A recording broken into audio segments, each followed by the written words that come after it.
Қайырлы күн, құрметті әріптестер, құрметті оқушылар. Бүгінгі бұл палата балалардың әлеуметтік желілерге тіркелу үшін ата-анасы келісімді талап етуі тиіс деп есептейді. Үкімет және оппозиция АПФ форматында. Алғашқы сөз үкімет тобы сіздерде. Берілетін минут 4 минут. Уақытыңызды тиімді пайдаланыңыз. Сәлем бастау әр сөздің тартысқа толы бұл кездің дебат дейтін алаңға шындық үшін келдік біз дей келе сәлеметсіздер ме құрметті төрешілер, қарсы тарап құрметті парламентария.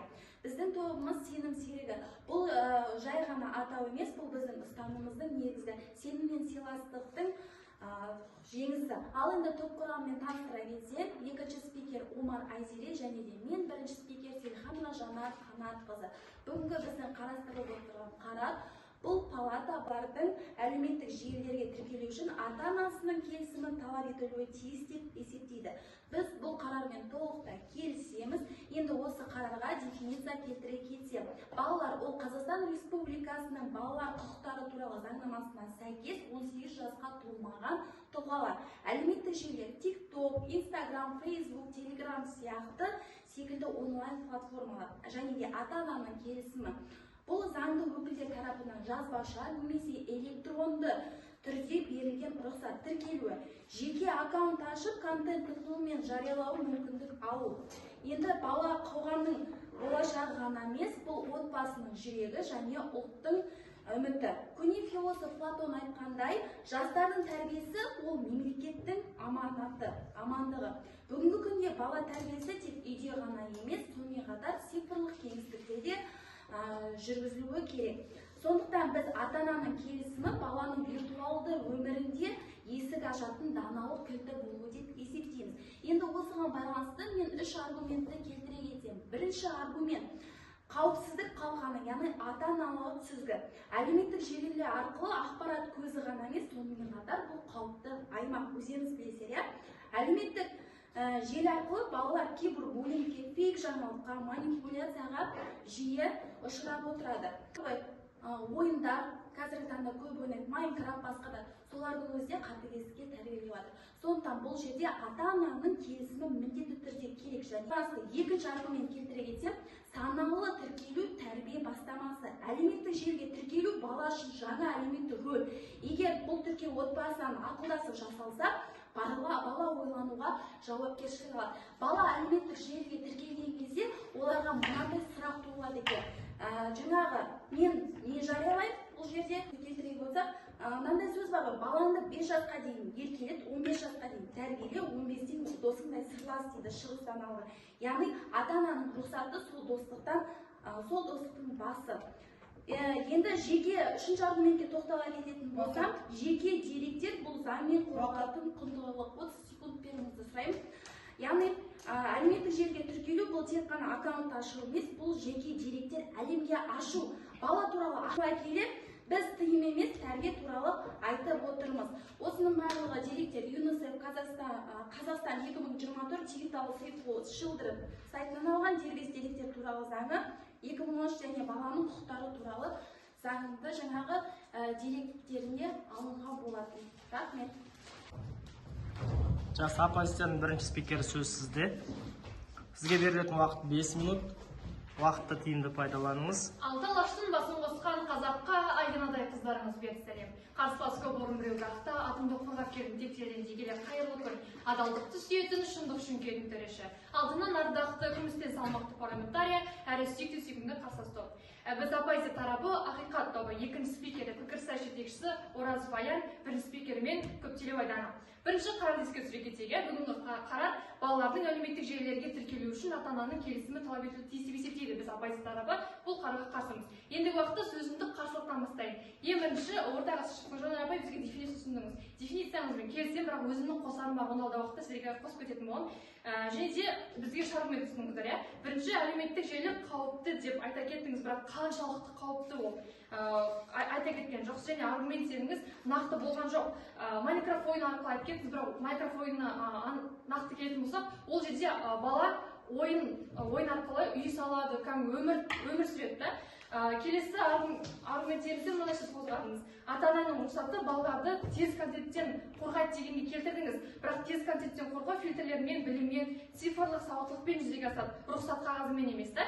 Көптеген балалар ата-анасының рұқсатынсыз фейк аккаунт ашады, еске түсіре кетейік. Бұл жағдай тіпті қауіптірек, себебі олар жасырын әрекет етеді. Кімнен көмек сұрағын білмейді, ал айтылады керісінше көмек сұрайды деп. Келесі тағы неге келтірдіңіз? Ата-ана басты жауапты тұлға деп айтып кеттіңіз да? Иә, ата-ана жауапты тұлға, бірақ жауапкершілік баланың құқығын шектеу деген сөз емес, құрметті төреші. Нағыз жауапкершілік баланың пікірін тыңдап, оны саналы шешім қабылдауға жағдай жасау болып саналады. Енді өзіміздің кесіп оралайық, дефиниция. Қосарым бар дедім ғой, яғни бала 18 жасқа толмаған тұлға, алайда бұл жастағы балалардың танымдық, техникалық қабілеті әртүрлі. Олардың кейбіреуі әлеуметтік желілерді қауіпсіз қолдана алатын деңгейде. Ақпарат кесетін алынған асыста кетейін. Әлеуметтік желі тек ойын сауық құралы емес, сонымен қатар шығармашылықпен айналысу, білім алу, ақпарат тарату, пікір білдіру және орта табу құралы болып табылатын цифрлық кеңістік. Бәрі бар кездесетін алынған. Енді біздің философияны нақтылап кетейін, біз баланы болашақ адам тұрғысынан көруіміз керек. Оның дұрыс өсуі адам құқығы деп Мария Монастырь айта кеткендей, баланың дамуына кедергі келтірмеу, оның еркіндігін шектеудің орнына оны қолдау қажет екендігін көрсетеді. Ендігі уақытта оппозицияны нақтылай кетейін, құрметті төреші. Біз оппозиция тарапы балалардың әлеуметтік желілерге тіркелу үшін ата-ананың міндетті келісімін талап ету, олардың жеке еркіндігіне, даму құқығына және цифрлық теңдігіне қарсы деп есептейміз. Енді уақытта біздің сіздерге таныстырып кетейін. Бірінші аргумент, әлеуметтік желі балалардың өзін-өзі тануына және дамуына көмектеседі. Әлеуметтік желі балаға өз қызығушылықтарын табуға, шығармашылығын дамытуға және өзін басқа адамдармен салыстыра отырып кім екендігін түсінуге мүмкіндік береді. Бұл баланың өзін-өзі тану процесінің бір бөлігі, құрметті төреші. Ричард Скентер ұйымының 23 жылғы зерттеуіне сәйкес 13-17 жас аралығындағы жасөспірімдердің 73% әлеуметтік желілердің арқасында жаңа қызығушылық тауып, 52% өзінің кім екендігін жақсы тапқан болады. Бұл ақпарат сайты келетін алынған. Бұл туралы мен екінші спикерім жалғастыратын болады. Және біздің екінші аргументіміз тыю мәселені шешпейді, тек жасырын әрекеттерге итермелейді, құрметті төреші.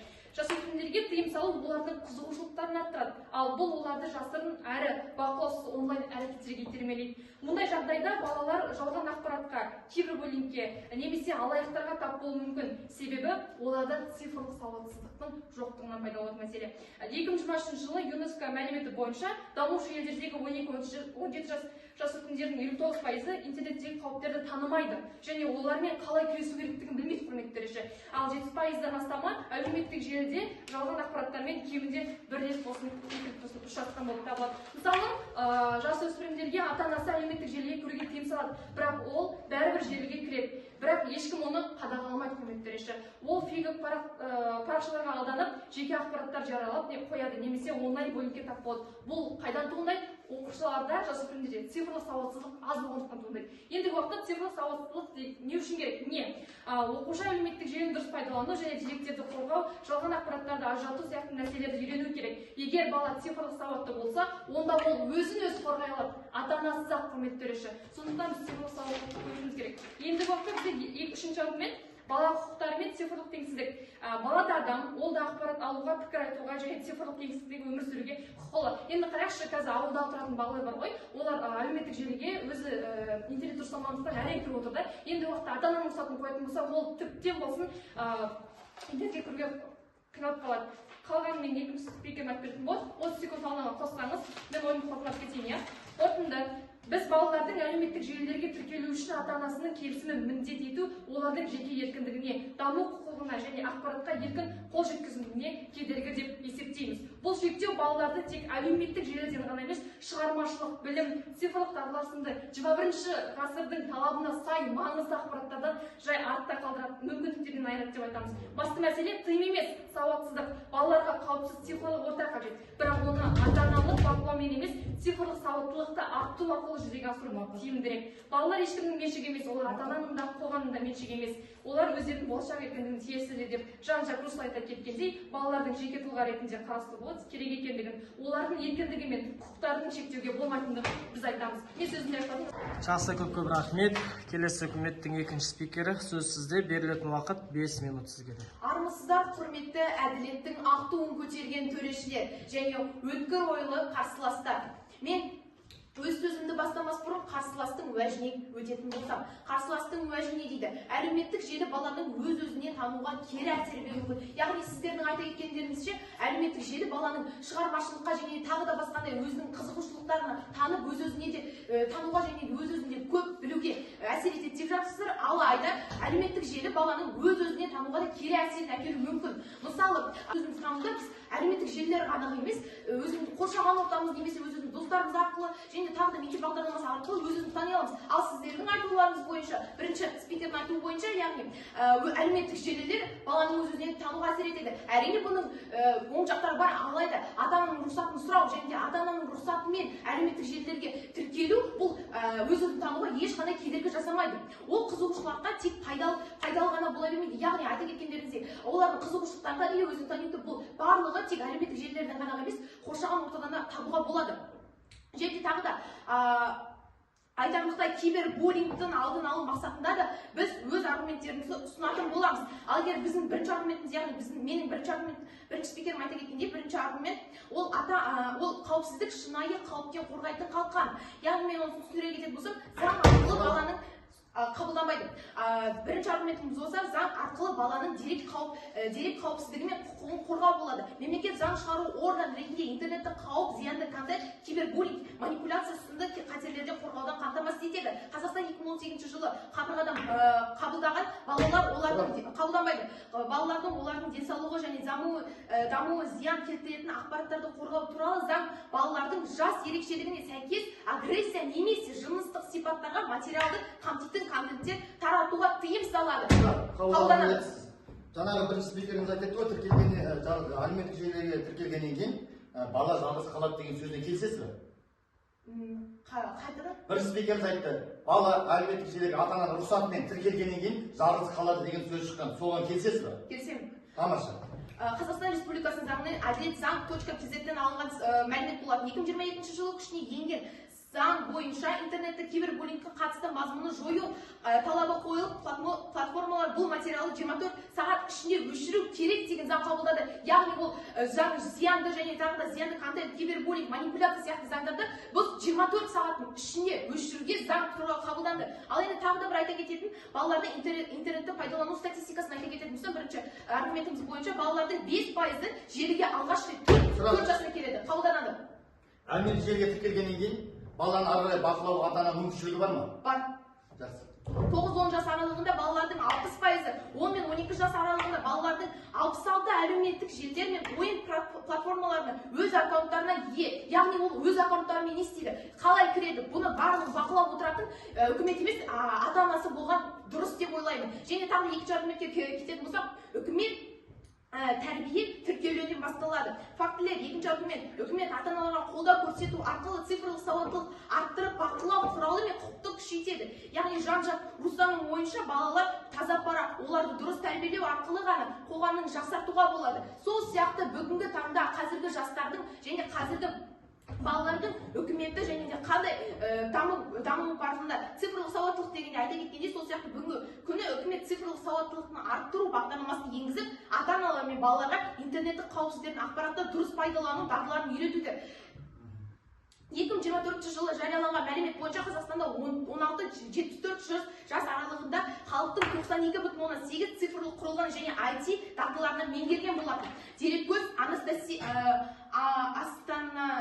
astanatimes.com цифрлық Қазақстан бағдарламасы аясында 2022 жылы 140 мыңнан астам адам цифрлық сауаттылықтан курстарын өтіп, бұл курстарда киберқауіпсіздіктен онлайн мінез құлқы, деректер қорғау мәселелері қамтылған. Яғни бұл біздің Қазақстанның және әлеуметтік және де цифрлық сауаттылыққа үйретуге бір қадам деп айтуға да болады. Ал енді мен үшінші аргументіме өтетін болсам, үкімет онлайн жеке деректен заңмен қорғалады. Фактілер, үшінші аргумент платформа, яғни YouTube, TikTok сияқты контент таратушы жүйелерге заңды талаптар қоя отырып, бақылауды, қауіпсіздікті және алгоритм әділеттікті қамтамасыз етеді. Яғни бұл не? Яғни біз цифрлық сауаттылық, әлеуметтік желілерді дамыта отырып, біздің өз қауіпсіздігімізді сақтай аламыз. 2020 жылы Қазақстан қабылданған заң бойынша күнделікті 100 мыңнан астам қолданушы бұл платформалар ел ішінде өкілдік ашуға міндеттелген. Бұл үкімет пен платформа арасында жедел байланыс орнатылып,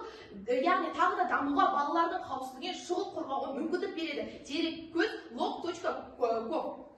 Енді тағы да мен өзімнің қорытындыма өтетін болсам, біз шектеу емес, қорғау, салу туралы айтып отырмыз. Біз сенім мен диалогқа негізделген жауапкершілік мәдениетті ұсынамыз. Бала еркін, бірақ жетекші болуы тиіс. Ал жетек ата-ананың келісімімен ғана қойылады. Енді мен өз сөзімді аяқтадым. Назарларыңызға рахмет. Жақсы, рахмет. Оппозицияның екінші спикері. Сізге де берілетін уақыт 5 минут. Ал кеттік, уақыт тиімді пайдаланыңыз. Бауыржан Момышұлы атамыз айтқандай, қалтаңда 10 дипломың болса да, сәлемді білмесең, сәлем парызын біліп тұрып, соны өтемесең, нағыз адамсың, өзіңсің демекші. Армысақ құрметті төрешілер, құрметті таймкипер, құрметті көрермен, дебатсер қауым, және сүйкімді де сүйікті қарсылас команда. Ендігі сөзімді бастамас бұрын ең бірінші алдымен қарсылас топқа да төрешіге де бүгінгі қара листке түсіріп өтейінші.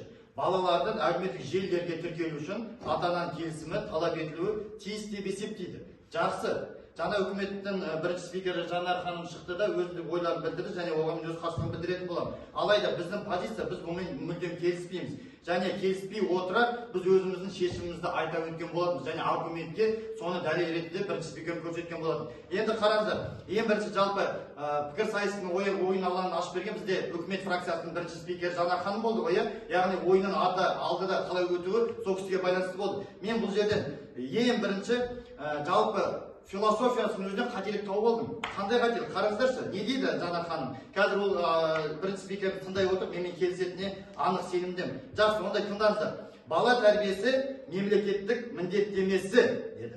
Және цифрлық сауаттылығын арттыру қажет деді.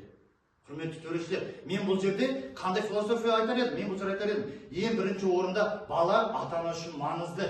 Және баланың болашағы, оның өмірі ата-ананың қолында дегендей бір философиялық ойлар келтіруші едім, баланың жаны, ананың жаны, әкенің жаны деп те келтіруге болады еді. Бұл жерде философиядан қателік кетті де, ары қарай уже аргументтер тұрақты болмады. Не себепті? Ең бірінші қараңыздар, өстейді. Мынандай сөз келтірді бірінші спикеріміз. Тіркелгеннен кейін бала жалғыз қалады деді. Одан кейін жаңа екінші спикер шыққан кезде бірінші спикердің осы сөзін анықтау мақсатында сұрақ қойдым. Бірінші спикеріңіз айтқан сөзіне келісесіз бе деп едім. Келісемін деп. Енді алайда құрметті төрешілер қараңыздар, жарайды, баланың жасын еледі, ескерді, тіркеді. Енді қалған уақытта ата-ана оны бақылау мүмкіншілігі бар ма, құрметті төрешілер? Қараңыздар, қазіргі заманда еңбек нарығы, әр адам еңбек ету керек, баласының материалдық жағдайын қамтамасыз ету керек қой.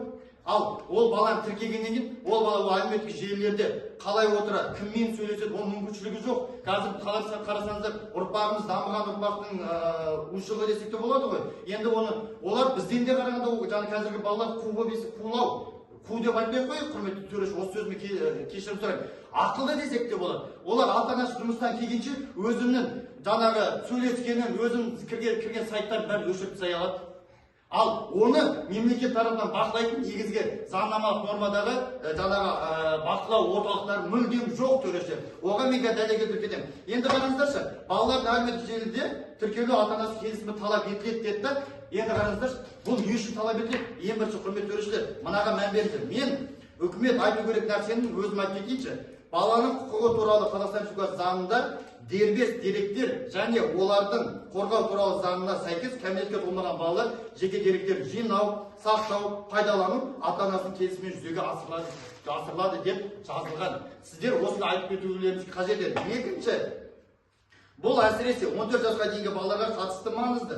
Не себеп? Өйткені 14 жастан кейін білесіздер, құрметті төреші, Қазақстан Республикасы 42-ші бабында 14 жастан кейін бастап балаларға қылмыстық жазалар қолданыла бастайды. Бірақ ар жағында кім кінәлі болады? Ата-ана кінәлі болады. Енді қараңыздар, құрметті төрешілер, мына жерде мынандай бір статистикалық мәлімет келтіріп кетейінші. Жалпы әлеуметтік желілер дегеніміз не? Ол жаңа шықты да бір спикер айтты, TikTok, Instagram деді. Бірақ құрметті төрешілер, мынандай статистикалық мәліметке мен өзім бірінші спикердің аргументіне толықтырып дәлел келтіріп жіберейінші. Және ол дәлелдің құндылығын келтірейін. 11-18 жас аралығындағы балалар мен жасөспірімдер 30% достарымен, отбасымен, таныстарымен, интернет арқылы таныс болған адамдармен қарым-қатынас жасау үшін әлеуметтік желілерді жиі пайдаланатынын сауалнама негізінде білдірді. Рахмет. Жақсы бір мақаланы білдім. Ал 15 жасқа қарай ұлғаюда 15 жастағылар арасында 24%-ды құрайды, ал 15 жастағылар арасында 37%-ды құрайды. Ал бұның алайда балалардың арасында әлеуметтік желілердің проблемалы пайдаланушылар аз болғаны 7% көрсеткішпен келсе де, бұл Қазақстан Республикасындағы 2023 жылдағы Казрев сайтында жарияланған болатын. Енді құрметті төлеуші, мынандай қараңыздаршы, біз айтып отырмыз, иә? Жақсы, рахмет. Ата-аналардың келісімі қажет деп есептейді. Енді қараңыздар, алдында ғана парламент жиналысында не деді? Алдағы Қазақстанда мынандай заң орнатуымыз керек деді. Бала әлеуметтік желіде тәртіп бұзып, қандай да бір сайттарға кіретін болса, ата-анаға не салыну керек деді? Айыппұл. Тамаша, өзі айтып тұрды, айыппұл салыну керек деді. Ал айыппұл деген Қазақстанда өзі қарап тұрсаңыздар, айыппұлдың көкесін төлесіміз. Енді қараңыздар, ата баласы материалдық жағдайымен оны тәрбиелеуші, оған жеткізу қосымша уақыт қосуын сұраймын, құрметті мейірімді де сүйкімді таңгетер. Енді қараңызшы, ата-анасы баласының үшін жұмыс істей ме, әлде ана штрафты төлеу үшін жұмыс істей ме? Ал біз оған өзіміз аргументтің бірінші спикері келтірді ғой аргументтер. Біз не дедік? Баланы цифрлық сауаттылыққа үйрету. Бала тұрмақ, егер біз жасқа жеткен, біздің өзіміз әлі цифрлық сауаттылығымыз аз. Құрметті төреші, онымен сіз де келісесіз деп ойлаймын. Бұрынғы заман салыстыратын болсақ, мен мысалы мамам келеді, ая мынаны бір жерден жасап берші, WhatsApp-қа бір кіргізіп берші, мен ол кісіге жасай аламын. Ертеңгі мен баламның негізгі сондай сайтта мысалы желілерге кіруіне мен мүмкіншіліктерім болмайды. Өйткені заман дамып барады, құрметті ағайындар. Сондықтан біз оқушыға цифрлық сауаттылықты үйретуіміз керек, жеке дара тәрбиелеуіне мүмкіншіліктер беруіміз керек. Назар қойып тыңдағандарыңызға рахмет. Мен өзімді қарсы топтың ойын алаңын бұздым деймін. Не себепті? Өйткені философиядан бастап бұздым. Және бірінші төреші мен екінші төрешіде нақты бір айғақ дәлел болмады. Өйткені олар мені сұрақтарды келісіп отырды. Назарларыңызға рахмет. Жақсы, ал енді құрметті әріптестер, құрметті ойыншылар, бұйырса конструктивті кезең осымен тәмамдалды. Енді бізде алдағы сараптама бөлімі оппозиция. Сізге берілетін уақыт 3 минут. Сөз сізде. Уақытыңызды тиімді пайдаланыңыз. Дайынсыз ба? Сараптамада айтарымдар қарсы тарапқа да келесі сараптамаға уақыт келіп тұғынысы көп сөзбе бастайын. Ең бірінші құрметті төреші әр спикерге тоқталып өтейін. Бірінші үкіметтері бір спикер жаңағы сіз шықтыңыз, қайталадыңыз, дефиниция ұсындыңыз, бірақ оған мен қарсылығымды көрсетіп, өзімнің дефиниция қосқан болатын. Және философия айта кеттіңіз, оған екі спикер не көрсетті, ребатыл көрсетті. Және сайт айтып кеттіңіз, бірақ сайт не істедіңіз, ең соңынан айттыңыз да, әр ақпаратқа тоқталған жоқ, сонда біз қалай қай ақпаратты қай сайттан алғаныңызды білмей қалдық, дұрыс па? Және үш аргумент түстіңіз, үш аргументіңіз нақты болған жоқ, және нақты ақпараттар болған жоқ, және сізде не болған жоқ, қорытынды болған жоқ, уақытты тиімді пайдаланған жоқсыз. Келесі ортаға кім шықты? Мен шықтым, майданнан ортаға шықты, менде қайталанды және ребатыл болды. Сіздердің дефиницияңызға ребатыл көрсетіп кеттім, ұсынған үш аргументіңізге ребатыл көрсетіп кеттім, және не істедім? Өзімнің ойымды қайтадан жандандырдым. Яғни менде қарар қайталанды, дефиниция болды, философия болды, сайт көздері болды, және аргумент нақты болды, құрметті төреші. Үш аргумент ұсындым, үш аргументтің ішінде ақпарат болды, қорытынды болды, бәрі болды. Және ең соңында кейсті жақсы қорытындылап кеттім. Яғни менің кейсім өте ұтымды болды. Келесі ортаға Айзере сіз шықтыңыз, ребатыл көрсеттіңіз, бірақ ребатылыңыз әлсіз болды. Нақты аргументте біз көрсете алған жоқсыз біріншіден. Және ойлаймыз деген сияқты көп сөздерді айта кеттіңіз, ал бізге нақты ақпаратты кім береді? Келесі бізде құқық деп сөзге ала бердіңіз да, бірақ нақты болған жоқ сізде. Және екінші спикердің сізге оған қарсылық көрсетіп кеткен болады. Және сіздерде не болды? Қарсылық қорытынды нақты болған жоқ. Келесі ортаға аян шықтыңыз, ребатыл болды ма? Болды. Нақты ақпараттар берді ма? Берді. Мен ұсынған аргументтерге нақты ақпарат ұсынды, жақсы қорытындылап кетті.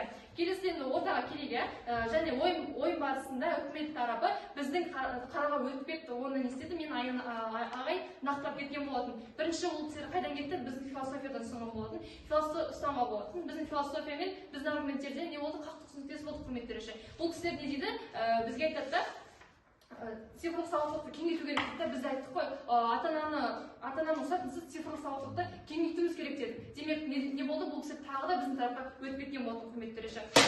Және де бізге екінші спикер Айзере, сіз не айттыңыз? Курстан өтеді дей кеттіңіз, бірақ курстан балалар емес, үлкендер, ата-аналар өтті да. Ал бізге кім өткен керек? Бізге балалардың өткен керек. Бізге не керек? Балалардың цифрлық сауаттылығы кеңейген керек. Сонда ғана бізде балалар әлеуметтік желіде қиыншылыққа қауіпті төнбейді. Бізде кім көреді? Қауіпті балалар көретін болады. Бірақ та цифрлық сауаттылық көп болса, бізде балалар қауіпті көрмейді. Енді ойын қорытындылай кетейін, балаларды интернетте ақпараттандырылған және дені сау пайдаланушы болуына көмектесу керек деп есептейміз біз. Мен сөзімді айттым, назарларыңызға көп рахмет. Сараптама дәлелдің дәні шығып, шындықтың беті ашылатын сәт. Бұл кезінде қарап қалса, қарап тұрғанға қазанында қайнамайды дегенше, өз сөзімді бірінші мен ребатылдан баста кетсем. Бұл жерде айтады, философиямызда сізде бірінші тарапта бала неге мемлекеттің қамқорлығында болу керек, ата-ананың қамқорлығында болмау керек дейді. Бұл жерде философияны нақтылап, естісеңіздер, естімеген сөз жетім демекші. Бұл жерде мен айттым, Платонның сөзі бойынша мемлекеттің амандығы жастардың тәрбиесінде деп айтты екен. Бұл жерде айтып отырмын, жастардың тәрбиесінде, ата-ананың тәрбиесінде дұрыстап қарасаңыздар, құрметті төрешілер. Екінші мәселе, бұл жерде айтады дейді, сіздер арнайы қандай жерлерде айтып кеткен жоқсыздар дейді. Мысалға, жаңағы қай жерде тыйым салынатын меселе айтып отырмын, ата-ана арнайы бақылай алмайды дейді. Сонда бұл жерде ата-ана жұмыста жүре беріп, балалардың тәрбиесін бақылай алмаса, сонда біз материалдық құндылыққа кетіп отырмыз ба? Бұл жерде рухани құндылық қайда қалды? Ата-ана бірінші кезекте ұрпақ тәрбиелеп отырған оның тәрбиесіне мән беру керек. Қазіргі таңда дамыған кезінде білесіздер, ата-аналардың телефонда аккаунт бар, я, ол аккаунтта баланың да аккаунты дейді. Ол бала қандай сайтқа кірсе, міндетті түрде баланың телефонына не келеді? Ата-ананың телефонына жаңағы хабарлама келіп түсіп отырады. Бұл екінші. Екіншіден, бұл жерде бірінші спикер дамуына көмектеседі деген. Жақсы, онымен келсем, дамуына көмектеседі. Бірақ қаншалықты ол дамуға көмектеседі? Бұл жерде нақтылап айтып кетсеңіздер, даже статистика келтіре кетсеңіз, бұл жерде мен сізге қарсылық келтіре алмайын. Екінші айтады дейді, цифрлық сауаттылық жоқ дейді. Бұл жерде кішкене біздің немізбен келісіп тұрған сияқты, өйткені цифрлық сауаттылық жоқ болғаннан кейін балалар не істейді, бәрібір сондай сайтқа өтіп кетеді дейді. Өз сөздеріне өзі қарсы шығыпты, құрметті төрешілер, соны қарасаңыздар. Екіншіден, менің бірінші спикерімнің сөзіне айтады дейді, цифрлық Қазақстан бағдарламасы аясында 2022 жылғы жаңағы қай сайттан алған нақты дерек айтылған жоқ дейді. Бұл жерде сізге айтып тұр, цифрлық Қазақстан бағдарламасы аясында 2022 жылы 140 мыңнан астам бала да ата-ана да өткен. Дұрыстап тыңдасаңыздар, бұл курста да киберқауіпсіздік, онлайн мінез-құлық, деректерді қорғау мәселесі бұл ресми ЕГОВ сайтынан айтылған нәрселерге айтылған болатын. Кезекте мән береді. Бұл мемлекет тарапынан беріліп отырған көмек деп түсінемін. Екіншіден, бұл жерде былай айтады, тағы да бірінші сараптамаға шықты, бірінші спикер айтты, жаңағы аргументтері нақты болмады дейді. Қай жерінде нақты болған жоқ? Сондықтан біз ребатылды нақты айта алмаймыз. Сараптамаға рахмет. Сосын тағы да екінші спикердің сөзін айта қойсақ, әдемі аңдамай сөйлеген ауырмай өледі дейді. Бұл жерде жаңағы сөзін әдемі бастады, бірақ әдемі аяқтай алмады. Яғни қазіргі таңда Z ұрпақтардың деуін орнына қу деп айтып кетті. Сондықтан рахмет, құрметті төрешілер. Әдемі ойын болды. Арнайы өзіндік бір қақтығыс нүктесін көре алдық. Құрметті парламентария, құрметті төреші, бұны барлығын көретін көз көріп, еститін құлақ естіп отырсыздар. Енді құрметті ойыншылар, жалпы біз енді ойында қарсылас болсақ та өмірде қарсылас болмай, қол алысып қойыңыздар. Әдемі ойын үшін сіздерге рахмет. Қарар балалардың әлеуметтік желілерге тіркелу үшін ата-анасының келісімі талап етілуі тиіс деп есептейді. Енді бұл жерде үкімет тарапынан балалардың әлеуметтік желілерге ата-аналардың рухани жайлы аргументтер ұсынды. Екі аргументі толыққанды ашылып, бір аргумент аяғына жетпеді. Оппозиция шығармашылық дамуын үлкен үлес қосты, нақты атап көрсетті. Тыю әрекеті шешімдерін нақты дәлелдермен келтіріп өтті, бірақ та уақыт тиімді пайдаланып 18 секунд қалып қалды. Екінші спикер үкімет. Бұл жерде үш аргумент платформалар жайлы қолдау арқылы жүзеге асыру өз ойларын нақты атап көрсетті, уақытты тиімді пайдаланды. Оппозиция тобында өзінің философиясы жайлы толыққанды көрсетіп, айқындап көрсетті, бірақ та бұл жерде дефемизмді қолданып кетті. Бұл деген сөзді басқа тілде алу керек еді. Үшінші, үкімет тарапынан ребатыл ашылды. Ребатылда нақты өзінің ойларын айқындап көрсетті үкімет тарапынан, бірақ та өзінің қорытынды шешімдерін айқындап көрсетті. Тек қана қарсылас топтың ғана өзінің кемшіліктерін тұстарын айтты да. Сенім серігіне жалпы балл, бізде 75 балл, ақиқатқа 79 балл берілді. Бізде жеңген команда ақиқат командасы.